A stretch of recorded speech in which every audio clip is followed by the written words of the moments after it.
Luckily for you, our speaker tonight has a microphone, so you only have to strain your ears for a minute while I'm speaking. My name is Rebecca Pfeffer. I'm a professor of criminal justice here at the University of Houston downtown. And it is my privilege to introduce Dr. George Williams tonight. Central to the mission of the College of Public Service here at UHD is the idea that education involving public service enables all of us to create change in the form of policies and practices that make life better for different types of populations. And not just populations that look like us, and not just populations that we see in the course of our everyday lives. Dr. Williams embodies the values that we hold dear here at the University of Houston Downtown's College of Public Service. He sees those who have been marginalized, and he sees those who have been forgotten by society at large. A student of public service himself with a master's in social work and a doctorate in criminology and justice policy, Dr. Williams is uniquely qualified for his position as the chaplain at San Quentin State Prison, the home of California's death row. In this capacity, Dr. Williams is able to put his clinical training as a social worker to use. He offers his service in the form of counseling, ministering, coordinating, and supervising others to a very hidden and forgotten population, men who have been sentenced to lengthy prison terms or even sentenced to death. But also inside the prison walls, he sees another population. He's also aware that the correctional staff faces challenges and has unique needs as well.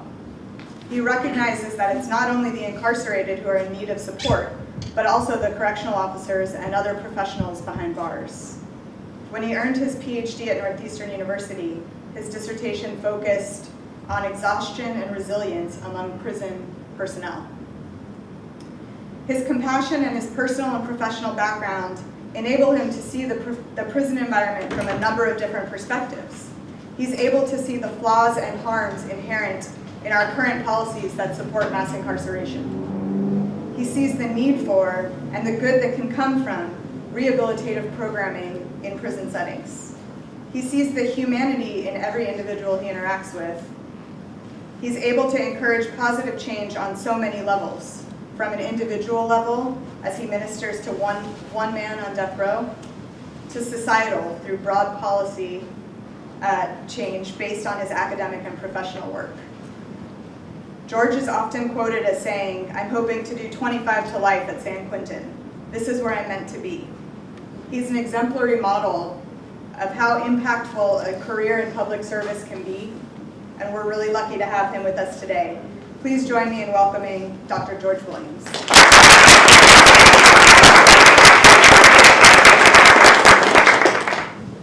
First of all, let's see, does this work, the microphone? It's on. It's on.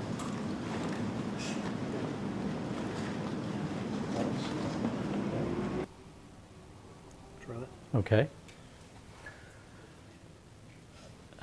Is that better? Can you hear me in back? I tend not to speak loudly, so if you can't hear me, raise your hand and tell me to be loud, okay? Okay.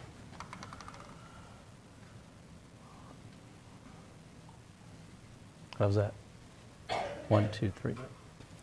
Okay. Rule 1, check the mic before you talk. Try that. Okay. Well, that sounds louder. All right. Thank you. Well, first I'd like to thank Dr. Pfeffer for inviting me along with Steve around. It's really an honor to be able to speak to you today. And I'd like to thank the Center for Public Service and the Schools of Social Work and Criminology as well to be here. So originally the title of this was Compassion 101, how my education affects my calling as a chaplain on death row. But really, it should be the other way around. It's how did my work in prisons influence my desire for an education in social work and an education as a criminologist? How I got into social work and criminology is directly sprang from my experiences working in jails and prisons. What drew me to the fields of social work and criminology were the people who I met in prison and in the jail along the way. It was their stories, their struggles, their suffering that called my heart to find a way to try to respond to them and to their lives. And with that in mind, I'd like to start with just a moment of silence, acknowledging the suffering that occurs in our criminal justice system, those who are in prison, those who work in prisons, the victims of crime, their families, the families of prisoners, and the families of correction officers. Let's just take a moment and offer a moment of silence for all of them.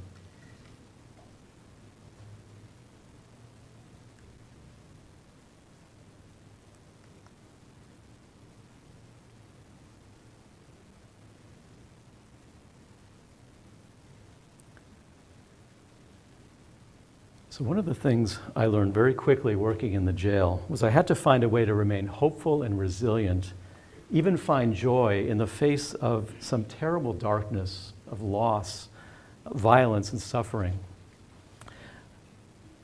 There's a famous liberation theologian named Gustavo Gutierrez. He was from Peru. I believe he's still alive, but he's very old now. But he once famously said to those who were involved in ministry, so you say you love the poor, well, name them. And that's really important. I'm going to come back to this, but I want to ask you this question. How many of you know a criminal personally? You don't have to raise your hand, but just it's a question for you. Hold that question. But first I want to tell you a story about somebody who really affected my life early on in my work. Mikey Mike. Now, back in the 90s when I started working at the Boston City Jail, even back then we had an opioid crisis. It was heroin overdoses and related crimes were decimating the poor and the working classes of inner city Boston. And at the time I was working as a chaplain at the Boston City Jail. And one of my favorite frequent flyers to the jail was a young man named Michael, who he liked to have people call him Mikey Mike. I don't know if any of you are old enough to remember Mark Wahlberg was Marky Mark, Marky Mark and the Funky Bunch. I mean, I'm really dating myself. But this is in the 90s, don't forget. And so Mikey wanted to be known as Mikey Mike. And so he was just a 25-year-old kid from the projects. He had 2 young daughters. And over the course of the couple years that I was working at the jail, I really saw him begin to mature. He really was striving to overcome his addiction to heroin and become a better man, become a better father.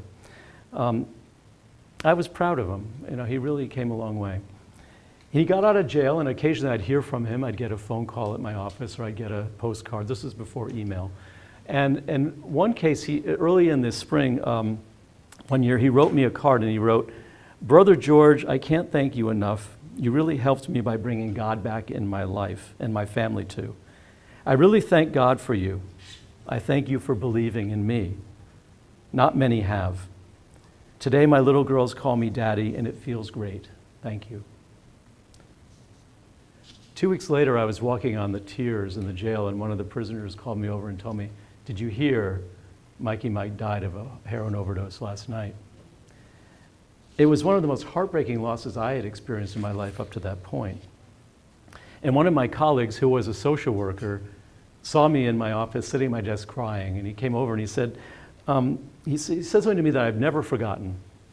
He said, "You know, some of these guys are going to make it and some of them aren't. Some of them are going to die, and there's nothing we can do about it. We can't fix them. All we can do is walk with them and love them along the way." And that really helped in the midst of my really heartbreaking sorrow over this young man's death. That advice from the social work really touched my heart. And it was experiences like this and people like him who made me want to go into social work, to learn more how to be better help to the people that I encountered in the prisons and the jails. So I actually ended up getting a dual degree in social work and theology at Boston College. They had these combined programs, kind of like you're doing here with the combination of criminology and social work. And that was really important because I wanted to help people, and theology is all about love. And that's really what my colleague in the jail had said. It's about loving these men and women. We're not trying to fix them. We're walking with them. And so combining theology and social work helped keep me grounded in what was really, really important.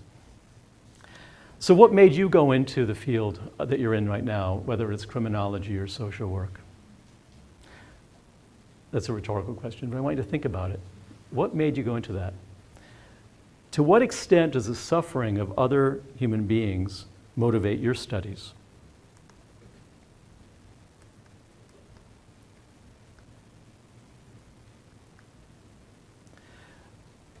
As a criminology student, and this is why I asked you if any of you knew any criminals in your life, I was really surprised when I entered the doctoral program at Northeastern, how many of my peers and even the faculty didn't really know any criminals personally. And I use the word criminal as a kind of, not because I like the term, but just to kind of describe people who are in the criminal justice system. I was one of the few people in the program who really knew these men and women personally from my experience. So this talk today that I'm giving you is about making it real. It's about grounding what you're studying in real life, in the context and the reality of real people, real suffering. Because hopefully that's what draws you here, is to be able to address what you've already seen out there. And hopefully you'll take what you study here and the experiences you have with the people who are in the midst of all of this, and you'll bring it to your future work, and you'll bring it into your work with passion and compassion. Compassion means to suffer with, and that's kind of what we're called to do. That's the difference between having a passionate career versus just having a job. Now, Dr. Pfeffer sort of mentioned it, but I'm a Jesuit priest as well. And part of our Jesuits are a religious order within the Catholic Church. And we were founded at the time of the Reformation. And our goal is to go to the edges of the church where people are not being served. So really to go out to the poor. Our founder had us go to prisons, working with prostitutes, working with street people back in those days. And so they realized early on that in order to do that effectively, they needed education. And so we've become known over the centuries for our education. But the whole purpose of the education isn't just to learn and sitting around in college, but it's to bring it into the world and to use our experiences and then go and study about it. So that's kind of the Jesuit tradition. And our studies emerge from our experience. Because really, if you're here, you're just in school and you're not experiencing anything out there, what can you really hope? How can you hope to make a difference? You have to have the excitement of what you've seen in the world fuel what you're studying here. That's what keeps you going too, especially on those days you say, why am I doing this? You know, I know many of you are working, you know, you might be working full time, you're going to school. I did my doctoral dissertation while working full time. It's really hard, and I know there's those days where you just want to say, I know what you want to say, I won't say it, but you just want to walk away from it. But don't, you know, it's so important that you have that experience. This is really about real life and real choices. It's not about the ivory tower. The world we live in is on fire with misery. You don't have to go very far to see that. And if you just want to sit in front of a computer all day and analyze blood spatter reports, that's fine, if that's what you want. But I suspect most of you want something more meaningful with your life. And in order to have that meaning, you can't ignore the spiritual dimension of our lives. That's what gives you the strength to continue going on, to finish that degree, to write that dissertation, to cope with negative or cynical colleagues at times, to quote with even your clients who may be mean to you that day because they're having a bad day. And I want to share with you, it's not really a poem, but it's something that I find very meaningful, by a Jesuit priest. His name was Pedro Arrupe. He was once the leader of the Jesuits back in the 1980s. And he had been a physician in World War II, working in Hiroshima at the time of the bombing. So he actually lived through the atomic bombing of Hiroshima. And then years later, he went on to become the head of the Jesuits. But he wrote this advice to us, and it's up here. And I'm going to read it because I think it's so important. Nothing is more practical than finding God than falling in love, in a quite absolute final way. What you are in love with, what seizes your imagination, will affect everything. It will decide what will get you out of bed in the morning, what you do with your evenings, how you spend your weekends. What you read, whom you know, what breaks your heart, and what amazes you with joy and gratitude. Fall in love, stay in love, and it will decide everything. That's really good advice. If you want to love your work, you have to find love in your work.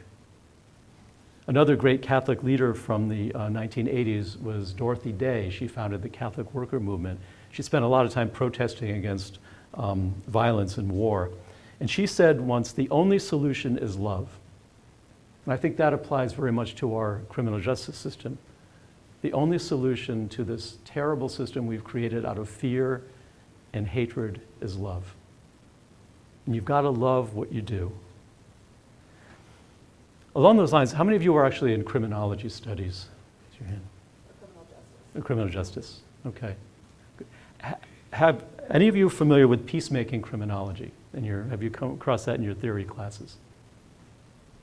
I'd be surprised if you were, because it's not something that really gets a lot of emphasis. When I began my own research, I wanted to use peacemaking criminology as sort of the underlying theoretical basis for my dissertation. And I went to, I won't say which faculty it was, and I remember the guy just scoffed at it. He just sniffed, peacemaking criminology, that's not social science. It's like, just dismissed it completely. So I learned early on if I wanted to write a dissertation, I had to write what they wanted, not what I wanted. So keep that in mind. But it worked out okay because I was able to find a way to incorporate spirituality into my research. But what attracted me to peacemaking criminology in the first place was this sort of spiritual quality to it. Quentin and Wozniak were writing back in the 80s and early 90s, and they were coming out of the radical criminology tradition, kind of a postmodern approach to looking at crime. And they concluded that crime at its root is a spiritual problem. Crime is suffering. And so, in case you're not familiar with the main ideas of peacemaking criminology, I just want to mention it to you. I'm not going to say a lot more about it, but it's sort of, I think it's really important. The basic points are these. Criminology should concern itself with promoting a greater amount of social equality and social justice. And this is both in criminal justice studies and in social work, of course. So that's one thing that I think is really important. Peacemaking criminology holds that crime and human suffering are connected. And then in order to if we want to put a stop to the kind of crime we see in our society, we've got to end the suffering that starts it, that causes it. And this means, what is that suffering? Well,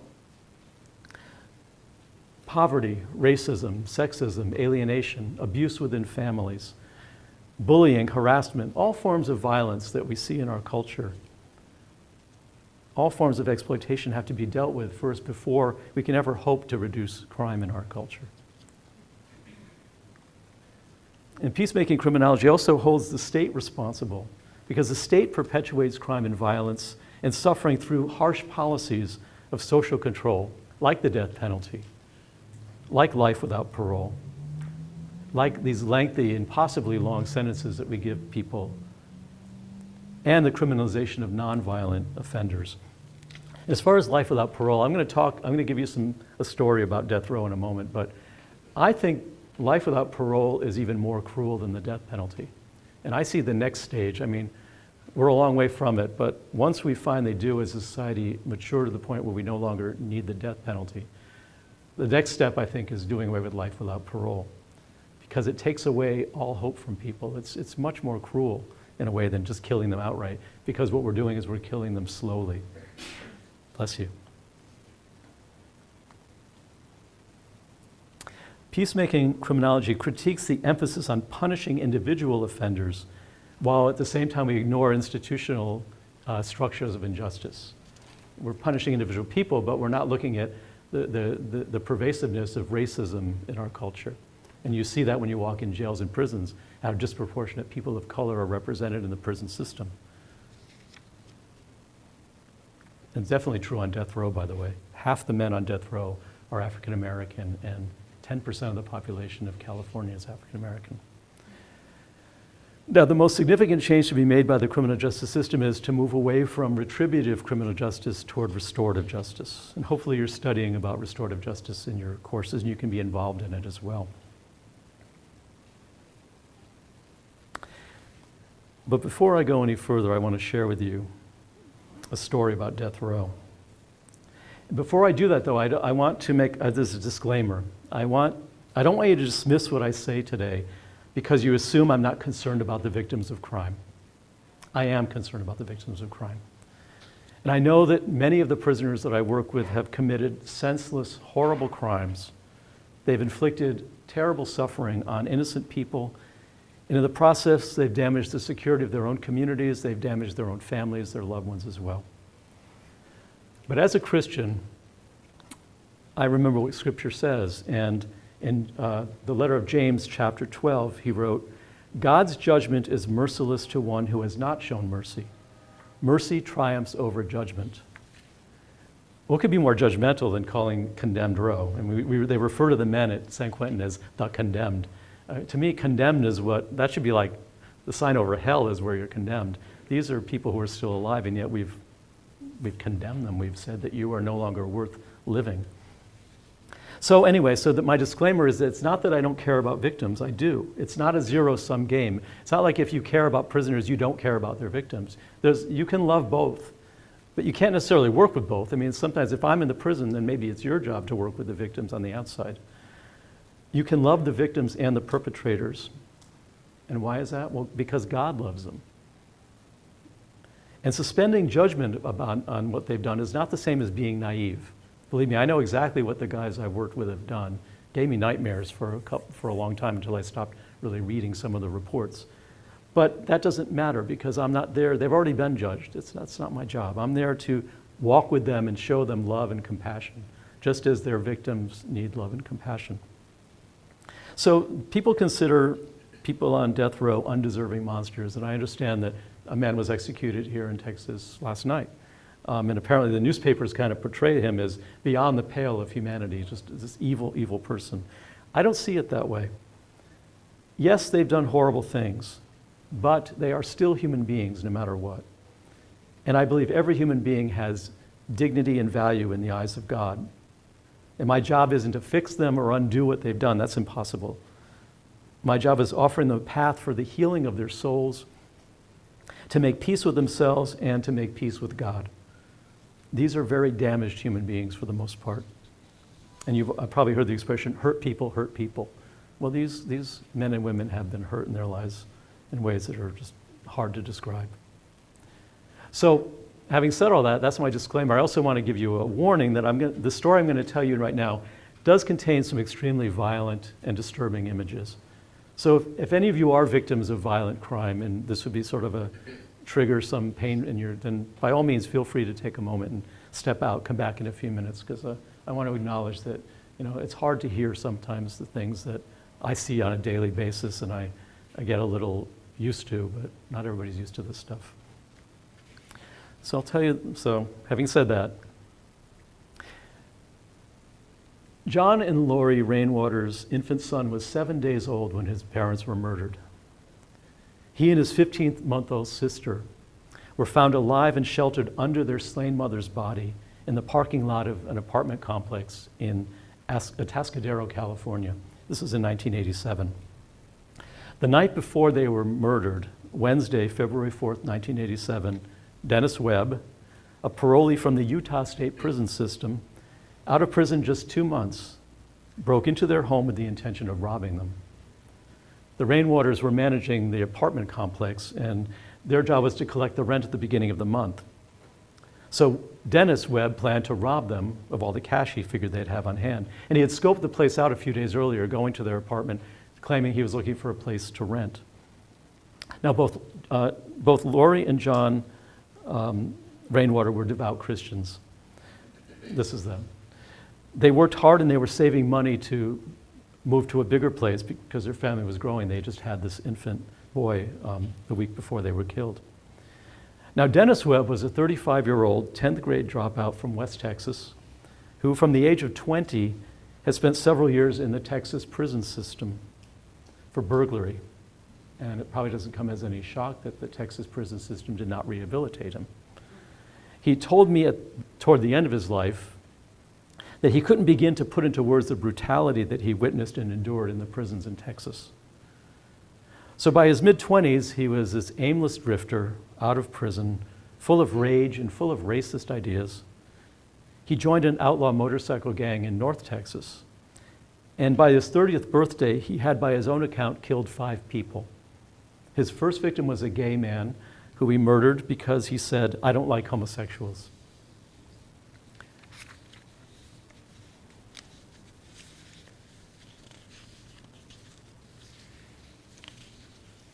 His second victim, he murdered because the man was black. He admitted to killing other people who had caught him burglarizing their homes. So he didn't get caught for those particular crimes.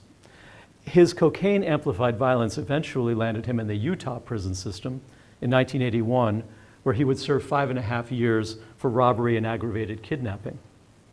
He was released from prison in Utah in December 1986, 2 months before he murdered the Rainwaters. Now, the robbery was well planned. He went to a local Kmart that Wednesday afternoon. He bought duct tape to tie up his victims, and it was one of his bloody fingerprints on the tape that helped convict him. He forced his way into their home that night, pistol whipped both of them. He tied them up with the duct tape, used nylon stockings to gag them, and during the next 8 hours, he raped Lori and beat both of them very severely. It's hard to imagine the horror and terror this young couple felt. And I'm sure as Christians, they were crying out to God in prayer, asking God, "Why? Help us." Their infant children were right nearby. In fact, the police said their cribs were spattered with their parents' blood. And it seems at some point around 6 a.m., Dennis Webb must have fallen asleep or passed out or something, because they were able to free themselves from their restraints. And they ran screaming into the parking lot for help. Dennis awoke and was right after them. He shot John in the back of the head and killed him. No, he shot him in the back. When he fell, he shot him in the back of the head, execution style. And then he ran after Lori, holding her 2 babies, and killed her exactly the same way. 25 years later, I met Dennis on death row in California, where I work as the Catholic chaplain. Dennis lived in cell number 168 on California's death row. We have 750 men on death row in California. See, in Texas, you actually kill them. In California, we sentence them to death and then basically let them die of old age. So when I met him, he was a 60-year-old man, but he looked 80. He was broken down. He was overweight, diabetic. He suffered from chronic pain in his legs and in his back. Now, a few years before I met Dennis, before I started working at San Quentin, so I can't take credit for this, he converted to Catholicism. He just sort of found his way to the church on his own. He was seeking God. He was looking for forgiveness, and he was looking for healing in his life. And he found both, apparently, especially in the Eucharist, in receiving Holy Communion. And I used to bring him communion all the time. And I had to give it to him through this little slot in the top of his cell, because there was no way to directly talk, because they were all in this heavy mesh. Now, Dennis shared with me early on also his devotion to, in Catholicism, a person we refer to as Saint Dismas, but that's just a traditional name. It's the man who was, there were 2 men crucified with Jesus, and the one man, actually let me read you the narrative of what was said. This is from Luke chapter 20, and this is the only gospel text I'm going to read, don't worry. Now, one of the criminals hanging there reviled Jesus, saying, "Are you not the Messiah? Save yourself and us."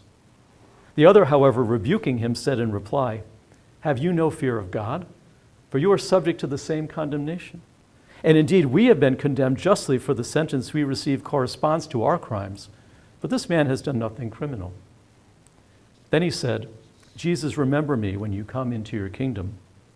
And Jesus replied to him, "Amen, I say to you, today you will be with me in paradise." Dennis knew this story, and he felt this sort of spiritual connection to this man who had asked Jesus for mercy at the very end of his life while he's being executed. Now, at his trial for the murder of the Rainwaters, it was reported that he told the jury at the time of sentencing, quote, "I have no feelings, ladies and gentlemen. I've got no heart. My heart is like a block of ice. Death is the only appropriate sentence for me." To me, this really echoes what Dismas said on the cross. I'm deserving what I'm getting here. Welcome. So Dennis told me that the first 20 years of his time in prison on death row, he spent mostly in solitary confinement in this building we called the Adjustment Center, where we kept men in solitary for up to 15 years. And he was constantly drunk from Pruno. That's the in-house alcohol they would brew. And apparently in those days, the guards didn't care. They would just let him do it. He had lost contact with his family, and he was as lost as a soul could possibly be until the last few years of his life. And a couple months before he died, he said to me, Father, I've lived a bad life. And he said it with such sadness that I was just moved to tears, because it was just such a statement of loss, of pain, of suffering, not only for the people that he had hurt, but his own suffering as well. And so the Dennis I came to know, the one in this picture, was no longer the cold-blooded murderer portrayed in the news at the time of his trial. And he never really changed his opinion that his crimes and the bad choices he had made merited the death penalty. He felt he deserved it. But instead of a 15-minute death by execution, either by lethal injection or the gas chamber, Dennis's execution lasted over 30 years. And one of the things that most surprised me when I started working on death row in 2011 was to learn that many, if not most of the men on death row actually support the death penalty. They're not against it. Some of them would welcome it. And because I think most prisoners, and certainly these men on death row, or men or women doing life without parole, the biggest thing they fear is getting old and dying alone in a cell. They fear that far more than they do the execution itself. Now, Dennis had also considered very seriously different forms of suicide over the years, which is not an uncommon fate. We lose probably 5 people a year on death row to suicide. And he told me one of the ways he had done it was he had planned to do it. He had, over time, accumulated a supply of his medications that he could have taken all at once to kill him. And he was ready to do that. Now, for me as a minister on death row, it's kind of complicated because if somebody says, well, do you think, and he asked me this question, if I kill myself, will I go to hell? It depends, in the theology that I was raised in, we're taught that God is merciful. And so we don't know. But think about it. If I say to a prisoner, no, you'll be fine, God's merciful. Well, in a way, I'm kind of saying, yeah, go ahead, kill yourself, it's okay. I can't do that ethically. So in a way, as a priest, I kind of come to the idea that maybe fear of hell isn't such a bad thing if it's going to keep somebody alive. So I don't try to dissuade them of the idea that there might be some really bad consequences. I don't know. There very well could be. But I would never say to a person, oh yeah, it's fine, don't worry, God will forgive you. Because that's not what they need to hear at that point, I don't think. But ultimately, Dennis decided on his own not to kill himself. His Christian faith, he realized, ruled out suicide as an option.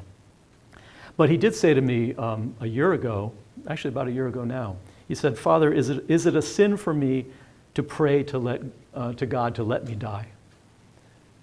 And he said, would you pray with him and for him that God would take him home? So I promised him I would, and I did.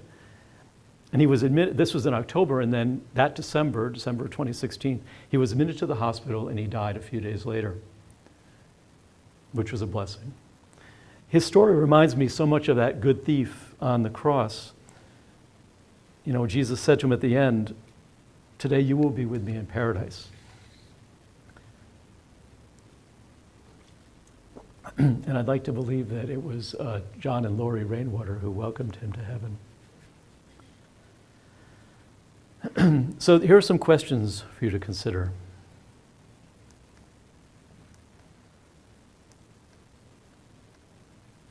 I hate PowerPoint. What does suffering mean? How do we deal compassionately with people like Dennis Webb, and at the same time honor and love those like the Rainwaters who were victimized so horribly by his crime? How do we honor and support the thousands of correctional officers and police who work in public safety day in and day out? And I imagine many of you are thinking about careers in law enforcement. I think for correction officers especially, it's a thankless job. And that's one of the reasons that I did my dissertation research, because I feel like they've been a neglected population for a long time. Now, how do we honor and support those who are victimized by institutional and structural racism and other forms of inequality and discrimination in our culture? Those are all questions I think that need to inform our studies and our desire to go into the fields that you've chosen. Now, I want to tell you a little bit about working on death row itself. This is the infusion room in the lethal injection facility. That's what they call it. They love euphemisms there. This is California's. Fortunately, we haven't used it yet, but there's a very good chance that we will, because there's a very strong move to resume executions in California. There haven't been any since 2006, but there's a very good, strong likelihood that there will be by the end of this year. So this is from the CDCR, California Department of Corrections and Rehabilitation Manual of Operations. I just want to read it because it's so, to me, hard to wrap my mind around this. Inmates sentenced to death shall have the opportunity to choose to have the punishment imposed by lethal gas or lethal injection. The inmate shall be served with the California Department of Correction and Rehabilitation CDCR Form 1801-B, in which the inmate will indicate their choice of execution methods. It sounds so kind of clinical there, doesn't it? Black and white. Now, this is me in our chapel on death row. The chapel on death row is a windowless old shower room. It's about the size of maybe a quarter of this room, and it's entirely encased in a cage. There are 6 wooden benches inside the cage, bolted to the floor, for the men on death row to come into church. And I stand outside the cage. In this picture, I'm outside that cage. In my own cage, I've padlocked myself in, and I'm wearing a black stab-proof, bulletproof vest. I'm the only Jesuit in my community who celebrates Mass in Kevlar. And over me, there's this harsh fluorescent light in this chapel. And in the Catholic ritual of Mass, is a point where the priest holds up the bread and the wine, the Blessed Sacrament. And it's always a very powerful image to me of holding up what we believe is the presence of Christ there in this dark, dark place. And of course, the light illuminates it. But it seems to me that, and the men are right, they're right here where you guys are, behind their cage, watching this, seeing this. And it's just a really strong, I just always feel the power of God and the light in this dark, dark place. How often do we remember, those of us who are familiar with Christian scriptures, that Jesus himself was arrested, thrown in prison overnight. He was convicted after being put on trial, and he was sentenced to death and executed.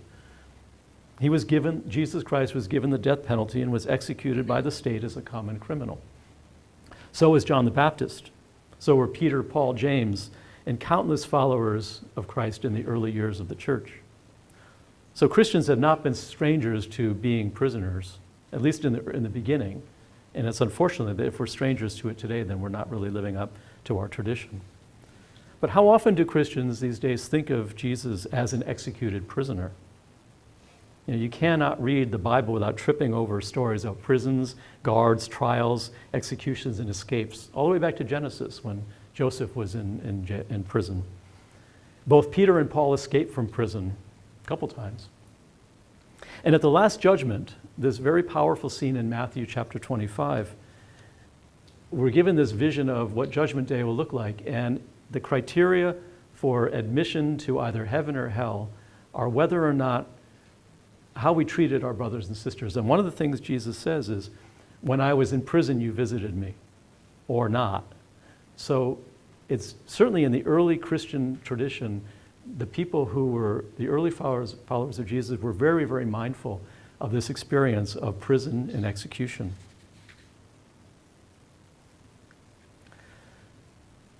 Section 3349.2. The execution team shall consist of the team leader and up to 20 members determined by the warden. Team members shall be recruited from employees of San Quentin State Prison. Names of the members of the execution team shall remain confidential.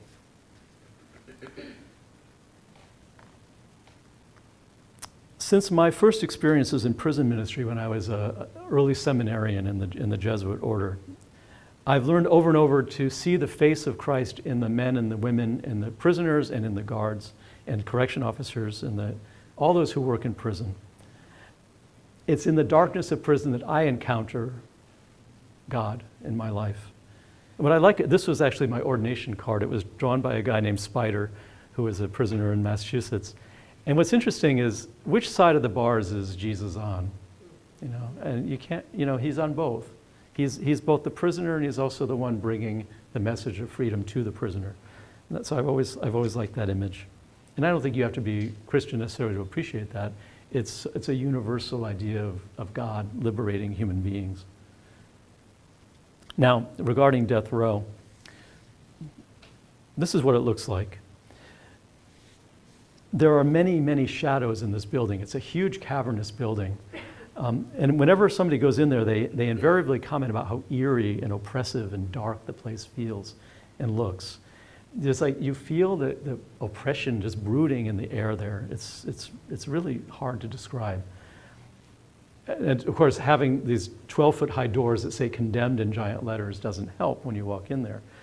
But I think those words kind of explain what the building is all about. There's this spiritual malevolence in that building. And there are a lot of ghosts in that building too. I've heard some really horrible ghost stories.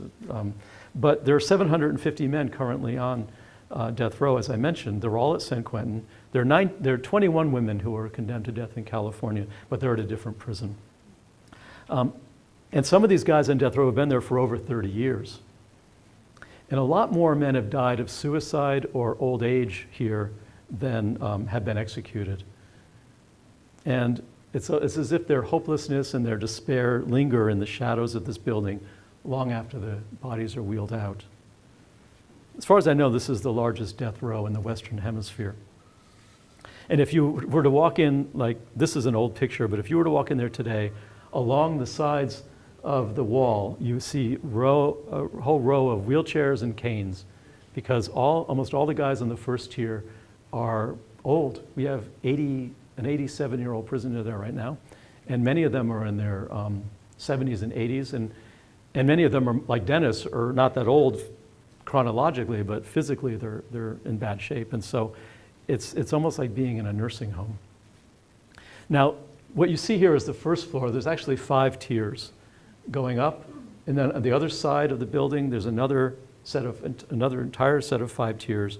So it's huge, and it faces, ironically, the windows face out over the bay, San Francisco Bay, which is one of the most beautiful places in the country.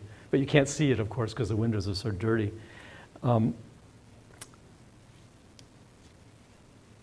one side is the bay, and on the other side is something they call the yard. And the yard is this old World War II corrugated building. Inside of it are these large, I guess they're like kennels. Have you ever taken your dog to a kennel? They're basically kennels where the men are brought to for recreation a couple hours a day, every other day. And they can walk around alone in these kennels, and that's their rec time. Now,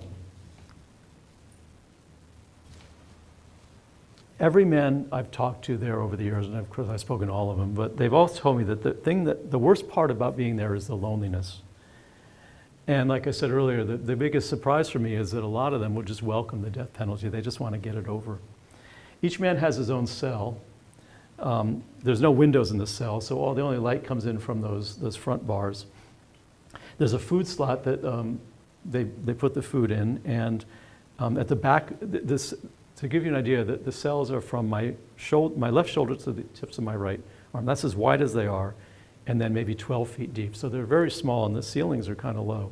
So they're very cells. It's like being in a beehive. They're so confining. And the only light they really have, the only window to the outside world are TVs. They all have these little flat screen TVs, and they're on 24 hours a day. That's their only kind of connection to the world out there. The place is noisy and it smells. It smells like a combination of a cafeteria, a bathroom, and a locker room. It's just kind of gross. But, again, I go back to what we say in our Catholic Mass and the ritual. We say, Jesus said, "This is my body which should be given up for you." We believe as Christians that God came into our world as a human being. So all of these realities of human life are present there, including the smells. Now, again, I should have said this too as a disclaimer. I know that Jesus was not like these guys. He was innocent, and these men have really kind of done horrible things to earn a spot on death row.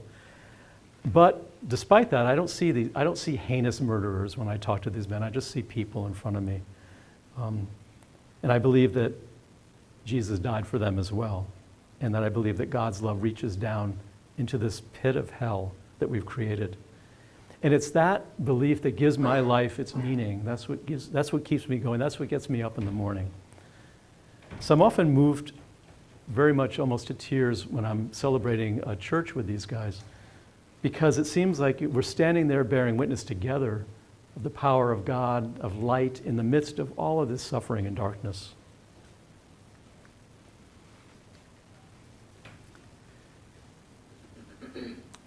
CDCR section 3349.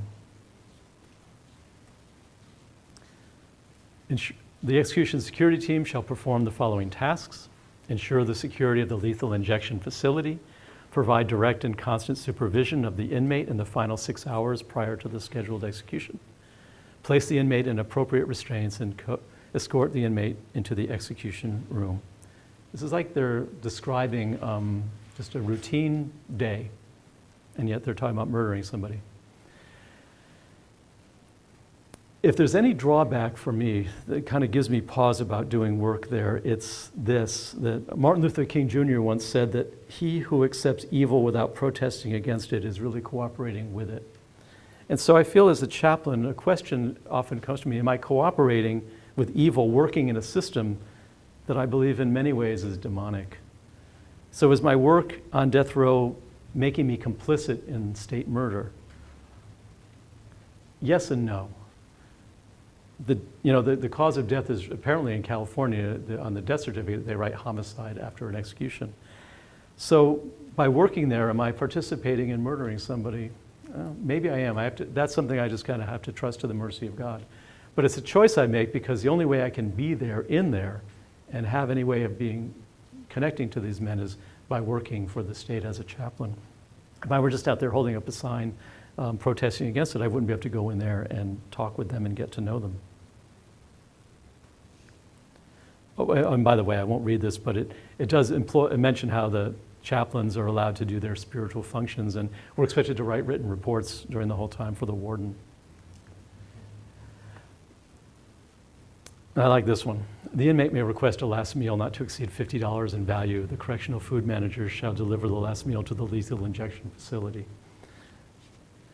So the thought of accompanying a man to his execution as a chaplain to me is really nightmarish. I hope I don't ever have to do it. But several of the men there have asked me to do that if their time should come. And I would certainly do that in order to be present with them. So as I was saying, my work in the prison does not mean that I approve of prisons. In fact, I've been working in prisons now for 25 years. I hate them. I hope they can be abolished someday, but we're not going to see that in our lifetime. But, part of my calling as a Jesuit is to go to the peripheries, to go to where the church is not being served. And believe me, it's not being served in prisons. So if even if you're, I know you're working full time and you're going to school, but if your church or your religious denomination or your faith group has any kind of prison or jail ministry, that'd be a great way to kind of go in there and get to meet some of these men and women.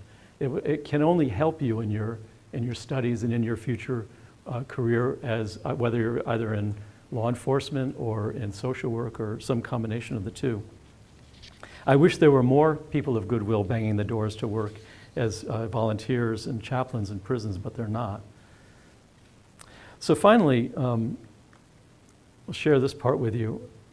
Every Sunday afternoon, I have Mass with kind of the criminally insane, I guess you could say. There are 10 men, each one has his own cage. And these are the men on death row who have been placed in our chronically mentally ill treatment program. They're chronically mentally ill because we made them that way for the most part, because we kept so many of them in solitary confinement, some of them 15 or more years. They literally went insane. And so these guys have tried to kill themselves by hanging, swallowing razors, cutting their wrists and neck. One of them even tried to kill himself by biting his arm open one time. But what's so poignant to me about these guys is when they leave the room in shackles after each service, and I see each one go by and their arms are just covered with scars. To me, these are the wounds of Christ. These are the wounds of a God who enters our world to meet us in our wounded places. An executed criminal God who comes into the darkest place in all of California and meets these wounded, broken men where they are. So kind of to wrap up a little bit, these men are referred to as condemned, as I mentioned, by the Corrections Department, and they're acutely aware of that label. One of the things that I think that troubles them the most is this realization that they have been deemed worthy of death, that they have been, or another way of putting it is that they have been deemed not worthy of living by society. So they've been thrown away. And every day they're reminded of that. And they live with the realities of their deaths in a way that we really can't imagine on the outside, I don't think. And it's not the death by execution that they're most worried about. It's the fear of this living death of separation from everything that is important to them, and the loneliness. And I would say, with very few exceptions, what they seem to long for the most is forgiveness.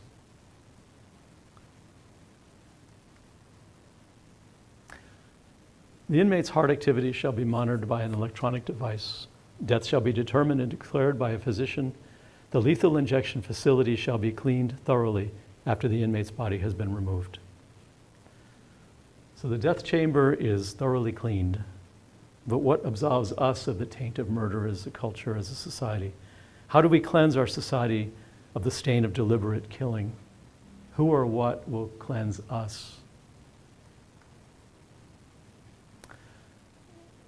So the final few points I want to make have a little bit to do with my research and my dissertation, but it goes to this idea of moral injury. Everybody in prison is traumatized by prison, whether you're a prisoner, whether you're a correction officer, whether you're an administrator, a secretary in the warden's office, whether you're a child or a spouse or a loved one visiting the prisoner, and certainly the victims of crime, of course, are already traumatized, but prison is a traumatizing place. And moral injury is what happens when we're forced to do something or we don't do something that goes against our conscience, and we have to live with that. And I think a lot of times people don't really take into account what happens to correction officers when they have to cut down a prisoner who's hanged himself or herself, or when they see the blood after there's been a stabbing, or any number of horrible things daily. Or even if they're not seeing horrific violence, there's this threat in the back of their mind that they might not go home that day. This is always hanging over them, and this is what really causes, I think, the most stress and burnout among correction officers. And the suicide and death rates of law enforcement are astronomical to begin with, but correction officers are twice that of police officers. Death rate, the suicide rate. The average life expectancy is 58 years, and most of these men and women can really hope to live maybe 3 years past retirement age. So when I did my research, I did a mixed method study of using Oregon and Nevada state prison, chaplains and correction officers. And I was interested in how, if they had kind of a sense of spirituality in their lives, if it helped them resist burnout and remain resilient. And what I found was pretty much confirmed that that correctional workers who scored high on indices of spirituality were less likely to be burned out, and they scored lower. They were less likely to burn out than people who really had no spiritual life. And by spiritual, I didn't mean religion. I meant this sense of being connected to a higher power, sense of feeling like they belonged to a community. It was operationalized using kind of secular terms, but it really is what spirituality is all about, which is really our connectedness to one another and to something transcendent beyond us. I also found that correctional workers who scored high in spirituality were more resilient than those who scored lower. And having a hopeful outlook and feeling connected to people was the strongest predictor of lower burnout and greater resilience. So what? I mean, what would you do with that? Well, my hope is that this kind of information can help us move on to find ways to help staff in prisons receive support right there, not as an afterthought, not as a reaction to a crisis, but day to day help people feel supported, loved, connected, so that when they go in the prison, they're actually, if we want to change the prison system, we have to change the staff. Changing prisoners isn't going to help. It helps them, but if we want to change the system, we have to change the people who work in the system, and the way to change them is to help them, not to tell them, just do this because we told you, but show them that they matter, show them that their lives matter, and that we care about them. I have a few quotes to end, and these are from the interviews that I did in my dissertation that I thought were particularly powerful. I don't know how well you can read that, but one person said, describing working, we call it pulling the petals off a flower. When you start working in corrections, your flower is full, but by the time you get done, if you don't work at keeping it full, you're going to be without relationships, without much of anything. So again, that sense of needing that connection, and the divorce rate and family violence among correction officers is very high. So it's really important that we help people maintain healthy relationships. Another person said, when you walk into a place like this where you know if you make a mistake or if someone else makes a mistake, it could possibly cost them their lives or their welfare or possibly your own life. So again, there's this fear in the back of their minds every time they walk into prison that something bad could happen. And finally, you just dread going in. You just sit in your car and you just kind of drop your head and you say, I just need 5 more minutes before I go in. Everything is a chore. It's difficult to go to meetings. You feel that you have nothing more to give, but everybody wants something from you. So you just go home and you're exhausted and fall on the couch. That was a chaplain who said that. That wasn't even a correction officer. It wasn't me, but it could be. And I think, partly, a lot of what you need to do, and we can talk about this a little bit, because I'd like to open up to have some conversation, questions. But self-care is really important, and even now while you're in studies, this is really stressful time, and so you have to take care of yourselves physically, spiritually, and emotionally. Otherwise, it's so easy to burn out. So now don't wait until you graduate to start practicing this. Start putting it into effect now, whether it's exercise, yoga, running, whatever it is. You need to do something to kind of run the stress off or work the stress off, and also something that's going to connect you to people around you and to your higher power, however you understand that. So I'll stop there, and just if you have some questions, or we can have a conversation about what I just said, maybe. Yeah. Father, I had a quick question for you. Have you ever been a victim of crime yourself, by chance? I had my bike stolen once, but as far as losing anybody to like murder, no. I certainly saw people like Mikey who died, who I cared about, and I can't even remember all the people I've known over the years who died from violence, who I knew as prisoners. But I guess the short answer is no. And that's one of the things that I think, as a prison chaplain, my focus is on the people in jail. That's why I said, I do care about the victims, but I can't do both. Partly is I want people on the outside to take care of the people who have been victimized by crime, and that's not something that I can really do as well. I can only do so much. But it's a good question. Yeah. Well, actually, why do you ask? I want to know where your belief system and how it formulated. So I was wondering, and it sounds like, obviously some of the things were beneficial to you because of your experiences. Like you talked about, you take care of the prison system. There isn't maybe some of that pain or scarring that would make you distance yourself from them. You're able to give your entire self to them.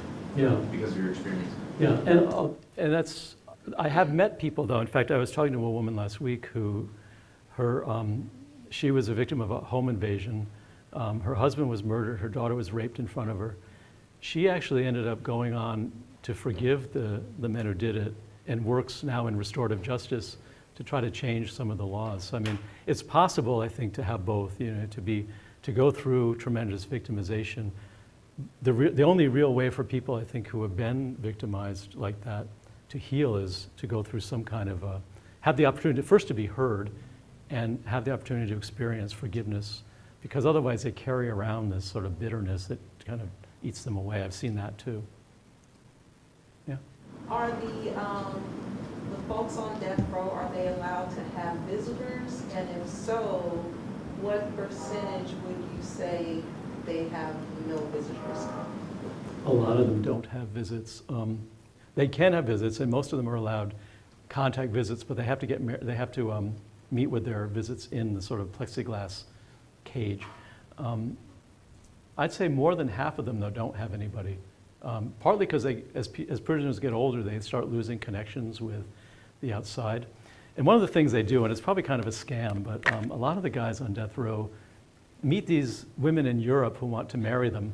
And then they come over, and I went to this absolutely bizarre marriage a couple of years ago of this very lovely woman from Germany who was intelligent. She had a good job in Germany. And she was in her 30s, she married a 70-year-old serial killer in a cage. And her mom came with her and got to sit in the cage with them when they got married. And it's like, this is crazy. But there are ways that guys can kind of reach out and they want relationships, but I don't know what the attraction was there, but you see everything. Okay. Anything else? Yeah. I'm just wondering what you're doing to prepare mentally for if they do or didn't take the death penalty. Praying. I don't know, because I have a friend who works in Florida's death row. He's a chaplain there, and he told me that he has nightmares, for days after each one happens. So I don't know. I don't know. I don't know how you can prepare for that. But I'm sort of just, I guess really spiritually, I'm trying to prepare myself to be able to, because the important thing is to be present to the person who is going through this as well. It's not about me. After they're killed, then I would have to deal with my own.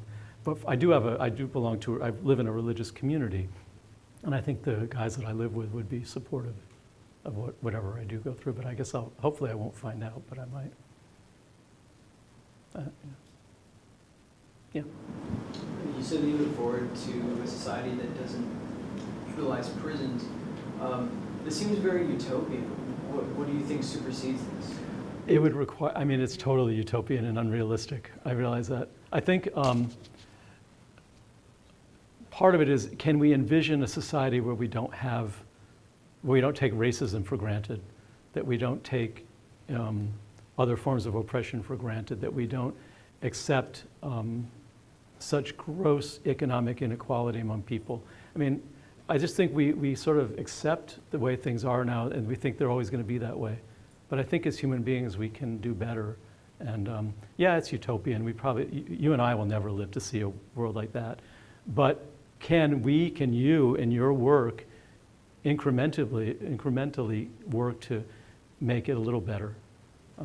It might take 1,000 years, but at least we're doing our part. Because otherwise, we just we accept it, and I don't think that's a good option. Yeah. Have you met any inmates that claim to be innocent in your state? Yeah. And how many of them do you believe? Because I know there's Almost none. Because I know there's been about 150 something. Yeah, sadly, there have been a number of cases of innocent men and women who have been executed. And there are some. We have 750 men on death row. I imagine statistically there are probably maybe 50 who are not literally guilty of what they did. But most of them were pretty much caught red-handed. So I think what's the hard thing to see there is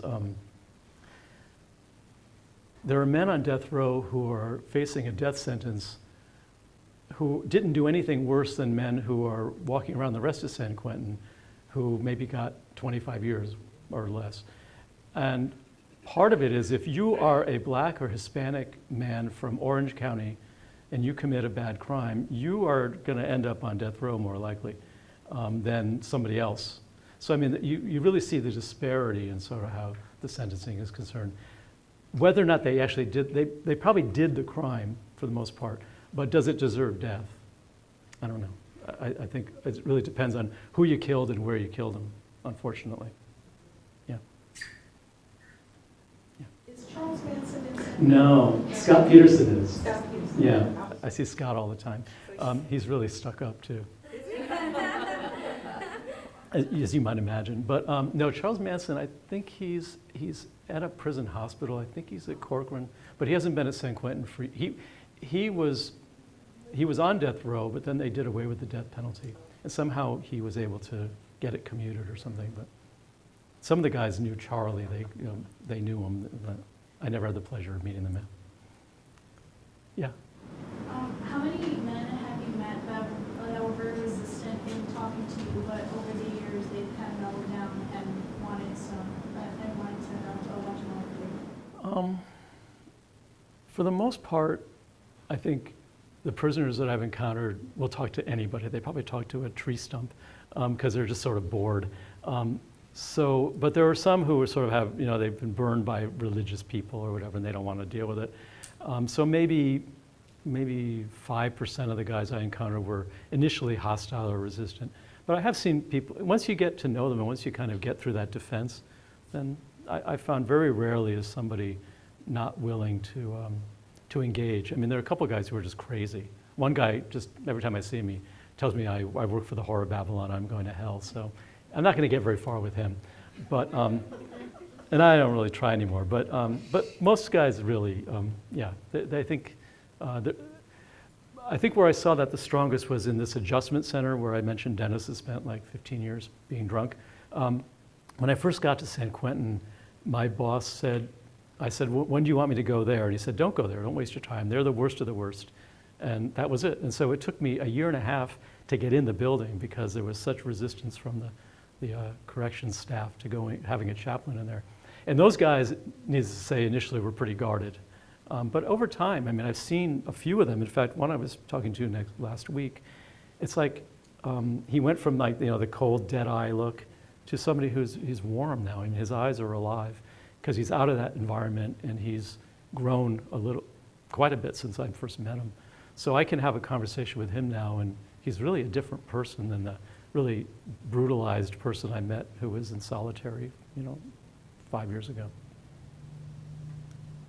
So what is an average day like for a prisoner on death row? An average day for a prisoner on death row? They're usually awakened by at 6 a.m. by the guards speaking loudly on this horrible loudspeaker system that telling them to get up. They serve them breakfast in their cells, and then every other day they are brought out of their cells one at a time in handcuffs behind their back to a yard. And sometimes it's the kennels. Other times there's some guys can go to a group yard where they won't kill one another, and they're allowed to it's like the size of a tennis court, but 18-foot walls around it. And they can play cards, they can play basketball, and they hang out there till maybe 11. Then they're brought back to their cells, and then they spend the rest of the day in their cell. They're fed dinner in there, and there's no more leaving, unless they get a visitor that goes. So there's can they talk to one another from the cell? They can, oh yeah, because it's not like solid doors, so they talk a lot and they yell a lot, and so they can communicate with one another that way. Yeah, so it's not like solitary isolation, but they do spend, I think, 20 hours a day in their cells. And they're very small cells. Yeah. So since so few of them have visitors, and I guess their families are not involved when they pass away, what happens? Is there a cemetery there? Do you cremate them? I just had that conversation with a guy recently because he was asking the same question. That's a great question. What happens if there's nobody claims the body, then the state will have them cremated, and then the ashes are dumped at sea. And it's done, they have a contract with some mortuary. But if a family is, like when Dennis died, his family claimed the body and they had his body taken back to Texas to bury him here. More often than not, they don't have anybody, so they would end up being cremated. And that concerns some of them, because they don't want to, just have their ashes stuck in a storeroom somewhere. Yeah. Are you the only chaplain? No, there are 5 chaplains hired. There's a Catholic chaplain, Protestant chaplain, Muslim, Jewish, and Native American spiritual leader. The rabbi and I are really the ones who do the most kind of pastoral work. The Native American chaplain does most of his work down in our yard where we have a sweat lodge.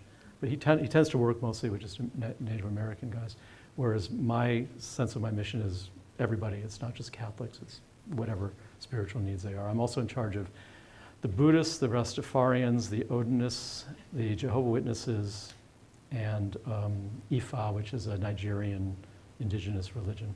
So I don't run the services, of course, but I try to sponsor and help them do their services. Yeah. How often are the men and women able to receive spiritual services? As often as time allows and I'm able to do it. I have, on death row you mean? I have 2 masses. I see them twice a month by yards, and they're divided into these small yard groups. And we have mass, so twice a month we have mass. And then in the main line, they can come to church whenever they want. And we have, like on Sundays, I have 4 services, and the Protestant chapel has 2 large services. So if they want in mainline, they can come.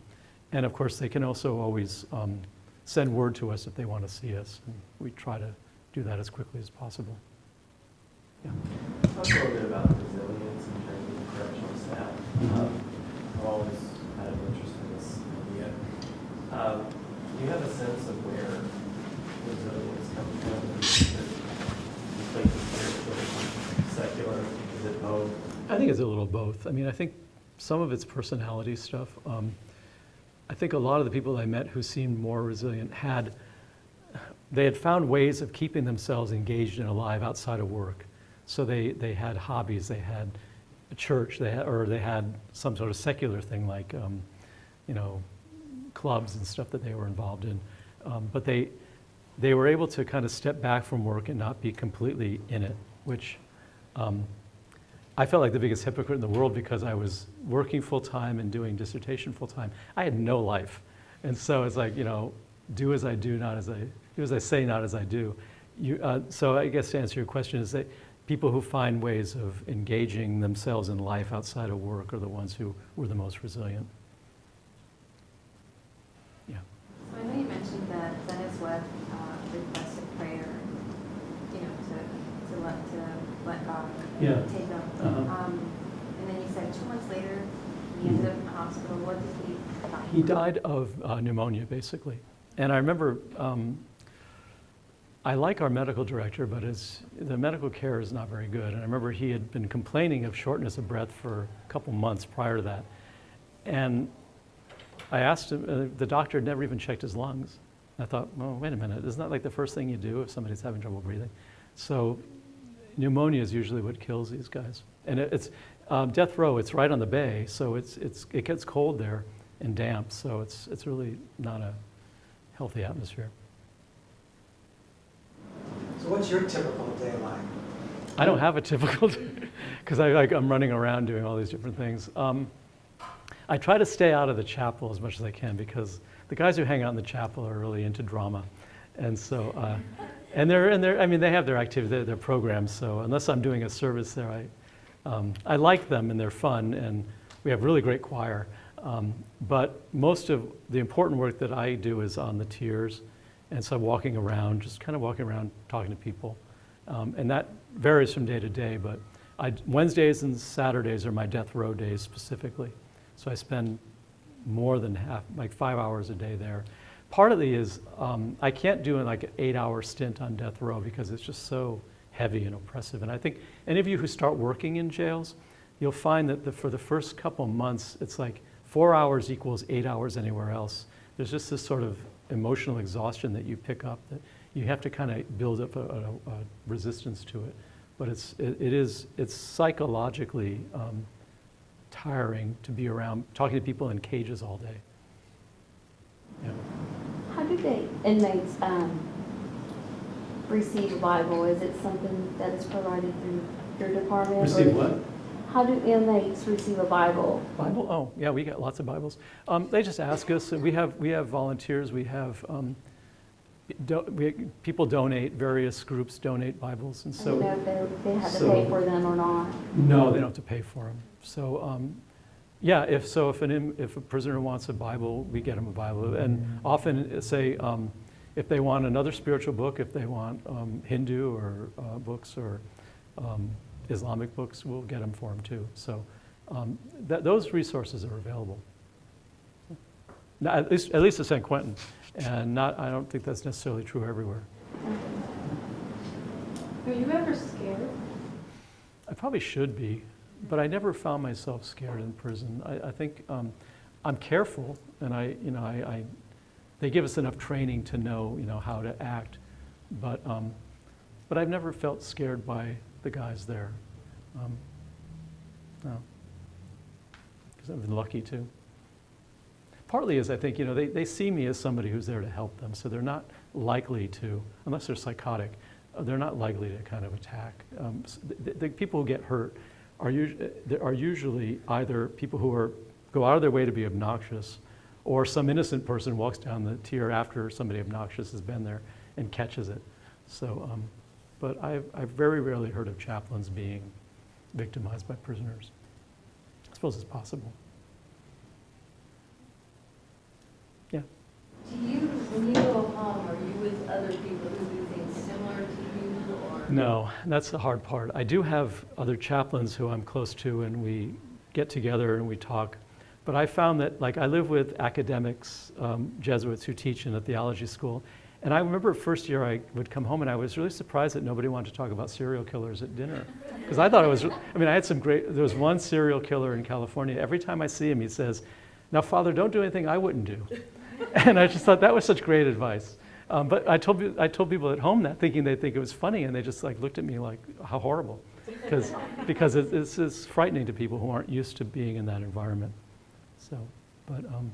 So yeah, again, it's finding the people who are doing this. You can't understand what it's like unless you're working in it. That's part of it. One last question? And then I guess I'm seeing we're kind of running. Are we good? Yeah. You've only served in correctional facilities in Massachusetts and California, correct? Yes. However, I'm also part of this Jesuit-sponsored dialogue with the GEO Group. It's a private prison corporation. So I visited a lot of their prisons as well, and I visited prisons like Angola and some of the big ones around. But I've worked 25 years. 18 of those years in Massachusetts, and then 7 years now at San Quentin. So unrelated, sorry to be unrelated to your specific profession, but I consistently hear in policy that the privatization of prisons leads to really, really poor conditions. So do you find personally that there's a significant difference between public and private prison systems? Basically. I'm not sure that it's not so much the conditions, because a lot of them are managed by contracts and they have but I think what happens, they don't pay their staff as much. And if the bottom line motive is going to be profit, it's going to affect how things are done. My sense, a lot of these people who work in the private prisons are people of goodwill, but I question if it's really a good model. But it's there, and I think we have to, since we kind of recognize, since it's there, we can complain about it, or we can actually try to work with these people to try to make it better for their employees and for their prisoners. So at least the prisons that I've been to, I imagine some of it's they want to show us the more showcasey places, but all prisons are bad, and even the nice ones. There are no nice prisons in this country anyway. So it's just a degree of badness, I think, that varies. Okay, last question. I just want to thank you for the work that you do and for the example of service and compassion. Thank you. Thank you. Thank you.